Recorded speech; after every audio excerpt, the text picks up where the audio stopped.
High gentle people, আসসালামু আলাইকুম। বর্তমান সময়ে যে ঘটনাগুলো ঘটে যাচ্ছে এর মধ্যে সবচেয়ে গুরুত্বপূর্ণ হচ্ছে আপনার যে চাঁদাবাজি, মানুষ হত্যা এবং নারী নির্যাতন। এই কয়েকটা বিষয়ে আমি কথা বলবো। আর এর মধ্যে হচ্ছে আপনার যে চাঁদাবাজি যে ব্যাপারটা, এই গত কয়েকদিন আগে আমরা যেটা দেখতে পারলাম যে ঢাকাতে একটা মানে চাঁদা না দেওয়ার কারণে এক ব্যবসায়ীকে, ভাঙাড়ি ব্যবসায়ীকে আপনার নির্মমভাবে পাথর দিয়ে আঘাত করে তার মাথায়, তার শরীরে পাথর দিয়ে আঘাত করে তাকে নির্মমভাবে হত্যা করেছে। এটা করেছে কোন একটা রাজনৈতিক দলের, এটা সবাই জানে আমরা, বিএনপি। এই দলের যে যুব দলের যে কর্মীরা আছে, নেতা কর্মী, তারা তাকে এভাবে নির্মমভাবে আইনের জাহেরিয়াতের মতো, নরপিশাচের মতো বা নরপশুর মতো এভাবে হত্যা করেছে।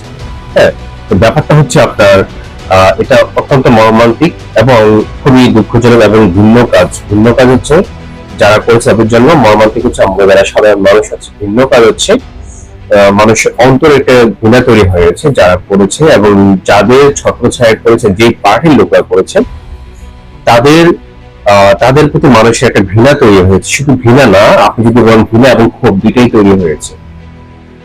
মানুষের যখন ক্ষোভ তৈরি হয় তখন মানুষ এতটাই ক্ষুব্ধ হয়ে যায় যে একটা মানুষকে ঘৃণার কারণে, মানুষকে কেন হত্যা করে, একটা লোভের কারণে, একটা ঘৃণার কারণে। তো যেমন বিগত সরকারের পতন হয়েছে, মানুষ তাদের প্রতি অতিরিক্ত ঘৃণার কারণে সারা বাংলাদেশের প্রতিটা মানুষ তাদেরকে ঘৃণা করে। সত্যি অর্থে একটা দুটো লোক ছাড়া সবাই তাদেরকে ঘৃণা করবে। তো বর্তমান যারা চাঁদাবাজি করে তাদের কিন্তু মানুষ ঘৃণা করে, ঠিক যেমনটা আগের পলিটিক্যাল পার্টি করেছে। এক্স গভর্নমেন্টের যে পলিটিক্যাল পার্টি ছিল বাংলাদেশ আওয়ামী লীগ, তাদেরকে করেছে। বর্তমান যে একটা বড় পলিটিক্যাল পার্টি আছে বিএনপি, বাংলাদেশ ন্যাশনাল পার্টি, তাদেরকে সেম ভাবে মানুষ ঘৃণা করছে। আপনি যদি একটা মার্কেট রিসার্চ করেন, রিসার্চে দেখবেন যে সবাই কিন্তু 100 জন থেকে 90 জনই বলবে যে পার্টিটাকে মানুষ ঘৃণা করে। কেন করে ভাই? 5ই আগস্টের পর আগস্টের আগে আমি পার্টিটাকে খুবই ভালোবাসতাম, কিন্তু শুনতেন আমি খুবই কঠোরপন্থী বিএনপি ছিলাম, কিন্তু এই 5ই আগস্টের পরে আমি তাদের এই কর্মকাণ্ড গুলো দেখে আমি নিজেও আই এম হাইলি ডিসঅ্যাপয়েন্টেড তাদের এগুলো দেখে। শুধু ডিসঅ্যাপয়েন্টেড বললে হবে না, আমার তাদের প্রতি রাগ, জেদ, ঘৃণা, হতাশা সব একসাথে। এটাকে যদি আপনি কম্বিনেশন করে কিছু একটা করেন, মানে এটাকে ঠিক কি বলা যায় কম্বিনেশন করলে? মিক্সড ভেজিটেবলটা খাওয়া যায়, এটাকে মিক্সড ক্ষোভ, মিক্সড ঘৃণা, যেটা বলা যায় আর কি। তো আমার ব্যাপারটা হচ্ছে এই যে এই দলটার প্রতি এত ঘৃণা তৈরি হলো, এই ঘৃণার অংশীদার কি দলের যারা আছেন তারা নয়? এই ঘৃণার অংশীদার কি এই ক্ষোভ এবং ঘৃণার অংশীদার কি দলের দলের যে প্রধান আছেন জনাব তারেক রহমান, উনি নয়? জনাব তারেক রহমান, আপনাকে বলছি, হয়তো আমার কথা আপনার কাছে যাবে না, গ্রাজুয়ালি যাবে। আপনি কিন্তু এই দলের কেউ না, মানে দলের বাইরে কেউ না, আপনি দলের একজন সিনিয়র, দলের প্রধান। দলের কারো প্রতি ঘৃণা তৈরি হলে, দলের প্রতি ঘৃণা তৈরি হলে সেই ঘৃণার অংশীদার কিন্তু আপনি নিজে। সুতরাং আপনি এতে কোনোভাবে দায় এড়াতে পারবেন না। আপনি যদি আপনার দলকে বাঁচাতে চান, আপনি যদি সত্যিকার দেশের মানুষের প্রতিনিধিত্ব করে থাকেন, তাহলে অবশ্যই দলকে আপনি রিফর্ম করেন। এই গুন্ডা পান্ডা দিয়ে দল চলে না। জনাব তারেক রহমান, এই গুন্ডা পান্ডা দিয়ে দল চলে না।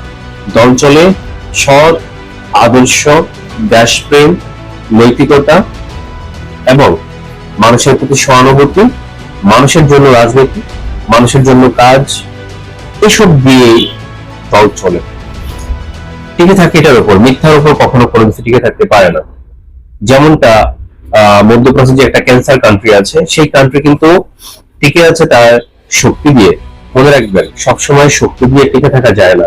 আমাদের ভবিষ্যৎবাণী অনুযায়ী, আমাদের ইসলাম ধর্ম ভবিষ্যৎবাণী অনুযায়ী সেই দলটা সাস্টেন করবে না। সেটা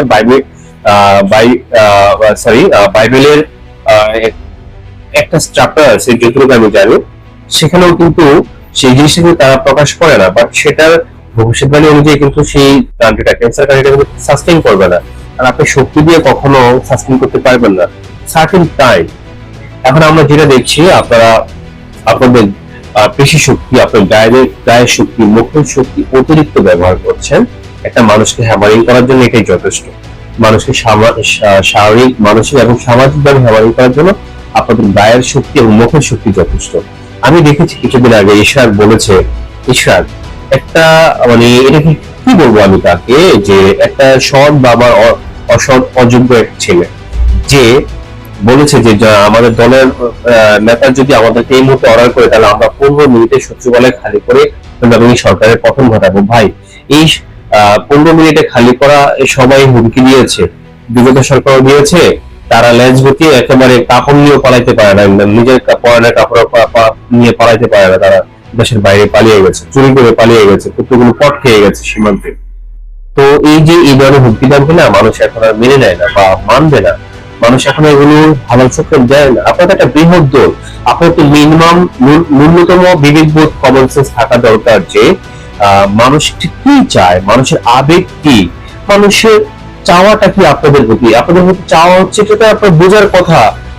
মানুষ চায় আপনারা একটা ভালো আদর্শবান রাজনৈতিক পলিটিক্যাল পার্টি হন, যারা দেশের মানুষের জন্য, দেশের জন্য, হ্যাঁ দেশের উন্নয়নের জন্য, জনগণের উন্নয়নের জন্য কাজ করবে, যাদের বিরুদ্ধে প্রবল দেশপ্রেম থাকবে, প্রবল নৈতিকতা থাকবে, প্রবল ভালো মানুষের প্রতি ভালোবাসা থাকবে, মানুষের জন্য কাজ করার প্রবল আকাঙ্ক্ষা থাকবে, হ্যাঁ দেশের জন্য কাজ করার, দুর্নীতি অন্যায় চাঁদাবাজিকে প্রতিরোধ করার প্রবল আকাঙ্ক্ষা থাকবে। আমরা তো ঠিক তার বিপরীত দেখছি, আপনারা যেটা করছেন, এই যে যা বললাম ঠিক তার বিপরীত দেখছি আপনারা করছেন। তো আপনারা কিভাবে নিজেদেরকে একটি আদর্শবান, গণতান্ত্রিক, নৈতিক, হ্যাঁ এবং মানুষের জন্য কাজ করার মতো যে একটি পলিটিক্যাল পার্টি কিভাবে দাবি করতে পারেন? এই মিথ্যা রাজনৈতিক ভাবে মানুষরা এখন আর পছন্দ করে, মানুষরা এখন আর খায় না। নো ওয়ান ইজ স্কিড, কেউ এখন আর বাচ্চা না, all are very wise enough mature. সবাই বুঝে যে অ্যাকচুয়ালি কোন দলটা দেশের জন্য কাজ করে, কোন দলটা দেশপ্রেম নিয়ে কাজ করে। তো সুতরাং জনাব তারেক রহমান, আপনি কিন্তু এই অপবাদ থেকে বের হয়ে আসতে পারবেন না। তখনই বেরিয়ে আসতে পারবেন যখন আপনার দল হবে কি আদর্শবান দল, দেশের জন্য কাজ করবে, তখনই আপনি এই অপবাদ থেকে বেরিয়ে আসতে পারবেন। সুতরাং এই যে কিছুদিন আগে যে আপনার যে স্লোগান দিল যে টিনের চালে পাওয়া তারেক জিয়া টপ্প, যে কিছু একটা বলছে যে সরকার শাহ ও অন্তঃসারা, উচ্চারণটা সবাই বুঝে নেন। এটা থেকে আপনি বেরিয়ে আসতে পারবেন না। এটা আপনার জন্য লজ্জার, এটা আপনার জন্য লজ্জার। আপনি যদি সাপোজ হয়ে ঘরের 5টা সন্তান বা 4টা সন্তান, 2টা সন্তান বা একটা সন্তান সবসময় অন্য অপকর্ম করে যায়, সেই অপকর্মের অংশীদার বা সেই অপকর্মের ভাগ, সেই অপকর্মের কারণে কি তার বড় ভাই বোনরা বা তার পরিবারের ছোট ভাই বোনরা এবং তার বাবা মা কি ক্ষতিগ্রস্ত নয়, বাবা মাকে অনুতপ্ত করে, বাবা মা কি লজ্জায়, বাবা মা কি তার মানে কোনোভাবে দায় এড়াতে পারবে? ছেলে অপকর্মের জন্য বাবা মাকে শাস্তি পেতে হয় না, কঠিন শাস্তি পেতে হয় না, বাবা মাকে আপনার লজ্জা পেতে হয় না মানুষের সামনে। সুতরাং আপনি কিন্তু কোনোভাবে এটা এড়াতে পারবেন না, সত্যি বলতে আপনি এড়াতে পারবেন না। আপনি যদি এড়াতে চান পারবেন না, তখনই পারবেন যখন আপনার শক্ত অবস্থান থাকবে এবং আপনার যে যেই খারাপ যে কর্মীগুলো আছে, যে চাঁদাবাজ যে কর্মীগুলো আছে, যে দুর্নীতিবাজ যে কর্মীগুলো আছে, নেতা কর্মীগুলো আছে, যে নারী ধর্ষণ করেছে যে অসভ্যগুলো আছে, তাদেরকে যদি আপনি নিজে মানে পলিটিক্যালি আপনার দল থেকে যদি তাদের বিরুদ্ধে আইনি ব্যবস্থা না নেন, তাদেরকে যদি বহিষ্কার করে আইনি ব্যবস্থা, বহিষ্কার ইজ নট এ ম্যাটার, এটা কোনো ম্যাটারই না।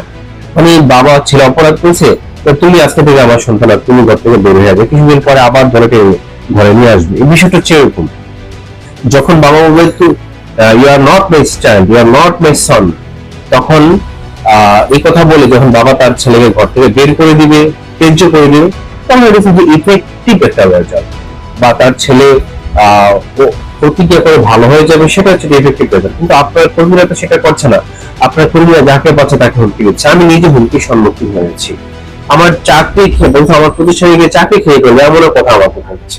তো এই গুন্ডাদেরকে দিয়ে আপনি কিভাবে দল চালাবেন? শুনেন তার জনাব তারেক রহমান, গুন্ডা পান্ডা দিয়ে দল চলে না। আপনি সাময়িক সময় রেখে দেখতে পারবেন, কিন্তু দীর্ঘ সময় সাস্টেন করতে পারবেন না। যে হোক, এটা জামাত হোক, এনসিপি হোক, যে হোক, গুন্ডা পান্ডা দিয়ে যখন দল চালাবে গুন্ডা পান্ডা দিয়ে তখন ওই দলটা ধ্বংস হয়ে যাবে, যেমনটা আমলেই হয়েছে। গুন্ডা পান্ডা দিয়ে দল চালিয়ে মানুষ, সারা মানুষকে, দেশের মানুষকে বিভ্রান্ত করে দেয়, দেশের মানুষের ঘুম কেড়ে এনেছে, সুখ শান্তি আয় ব্যয় সব কেড়ে এনেছে তারা। তো আপনার দলটা ওরা সেই কাজগুলো করছে।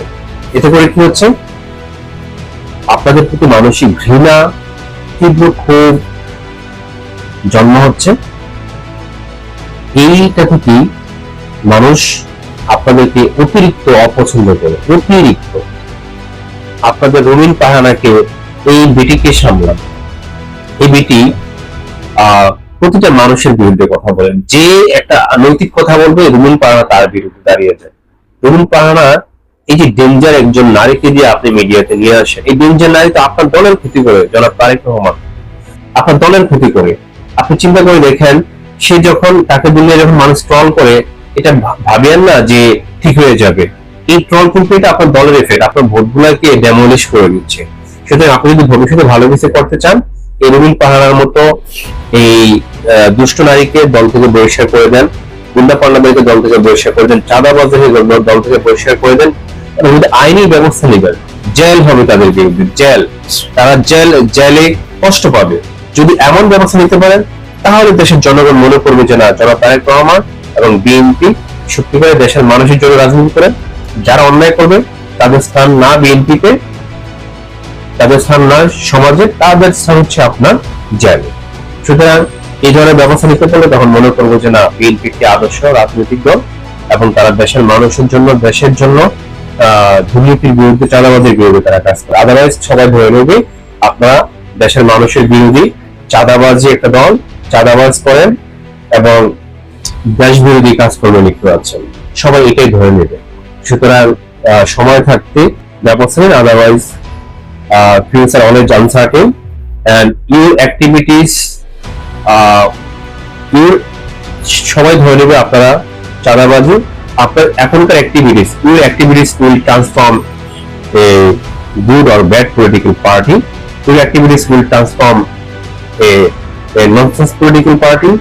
Your activities will transform. Your activities means in political parties activities, party activities will transform a great coward, traitor, and dictator political party, which will be destroyed as much as possible. ধন্যবাদ। সালাম।